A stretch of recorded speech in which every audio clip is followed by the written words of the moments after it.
बिस्मिल्लाहिर्रहमानिर्रहीम। मैं हूँ Ahmad Suhail, writer, speaker and life coach. आज हम बात करेंगे व्हाट इज़ कॉन्फिडेंस, एतमाद क्या है।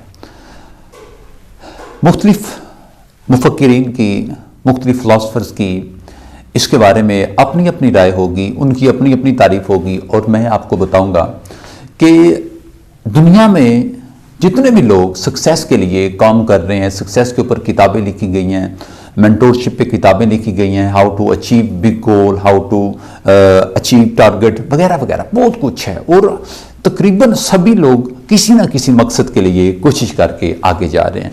तो बेशुमार ऐसे लोग हैं जो अपने मकसद को पा नहीं सकते और उनकी कोशिश बहुत ज़्यादा होती है। वो इस काबिल भी होते हैं कि वो पा लें, लेकिन फिर भी वो वहाँ पे मंजिल के पास जाके हिम्मत हार जाते हैं। तो इसमें किस चीज़ की कमी है? फैमिली बैकग्राउंड अच्छा होता है, मामलात अच्छे होते हैं, एजुकेशन अच्छी होती है, स्पीकिंग स्किल अच्छी होती है और भी उनके अंदर बड़ी ऐसी क्वालिटियाँ होती हैं। बावजूद इसके फिर भी वो अपना वो जो टारगेट है, वो जो गोल है, वो क्यों नहीं पा सकते। जॉब के लिए एक बंदा जाता है तो जॉब में जब वो जॉब इंटरव्यू के लिए जाता है तो उस बेचारे की जो सूरत हाल होती है वो भी समझ से बाहर होती है। एक बंदा वो है जो अपना इंटरव्यू के लिए पहुंचा और जब वो वहाँ पे बैठा, उसकी वो एंट्री, उसका वहाँ से निकलना, वहाँ पे हैंडशेक करना, गपशप करना, जो भी सवाल जवाब थे। आज मैं आपको ये सारी चीज़ें इंशाल्लाह प्रैक्टिकल करके दिखाऊंगा। मेरे साथ मेरे भाई, छोटे भाई मशहूद बड़ी साहब भी मौजूद हैं। इंशाल्लाह ये मुझसे क्वेश्चन करते जाएंगे और मैं इनको जो कॉन्फिडेंस, कमाल का कॉन्फिडेंस है, उसका कायदा जो है ना वो प्रैक्टिकल करके दिखाऊंगा। तो होप्स हो कि आप हमें ज्वाइन रखेंगे।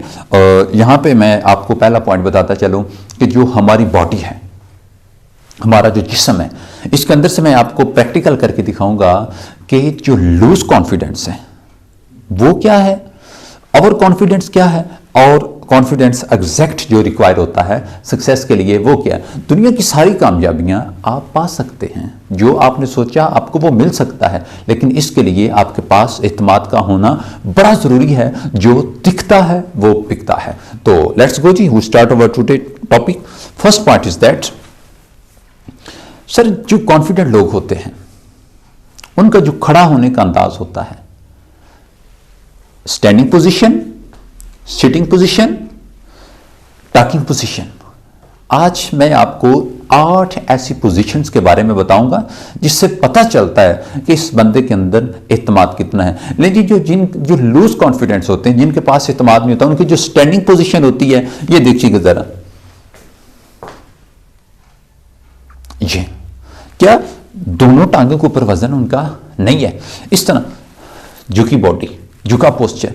और बात का वो ये जो जितनी भी चीजें हैं ना, और फिर वो आपको नजर आएंगे कि ये उनका स्टैंडिंग पॉइंट है, यानी कि ऐसे झुके हुए। आप आर्मी को देखें ना, फौज के अंदर, तो वो बंदा ऐसे जनाब पुशअप होता है और जनाब ऐसे स्ट्रेट फॉरवर्ड बॉडी बाहर निकली होती है, चेस्ट उसकी। ये क्या है? ये कॉन्फिडेंस की अलामत है। जो सही तरह खड़े नहीं हो सकता, उस बेचारे में एतमाद क्या होगा। अब उनकी ये पोजीशन होगी, वो झुके हुए होंगे, ये है उनकी स्टैंडिंग पोजीशन। और फिर उनकी टॉकिंग पोजीशन चेक कर लें। और इस स्टैंडिंग पोजीशन के अंदर एक और चीज भी आएगी, ये चीज कंफ्यूज्ड बॉडी लैंग्वेज। कभी भी किसी जगह पर भी जब आप परफॉर्म कर रहे हैं, इस तरह खड़े होने की कोशिश नहीं करनी। और फिर दूसरी उनकी जो बड़ी मिस्टेक होती है, उनके जो हाथ होते हैं वो पॉकेट के अंदर होते हैं। ये पॉकेट के अंदर हाथ हैं। और फिर अगर इससे आगे निकलें तो उन्होंने जो हाथ बांधे होते हैं वो हाथ ऐसे बांधे होते हैं। ये लूज कॉन्फिडेंस की मिसालें आपको दे रहा हूं मैं। ये और फिर अगर उन्होंने हाथ पीछे बांधने की जरूरत पड़ जाए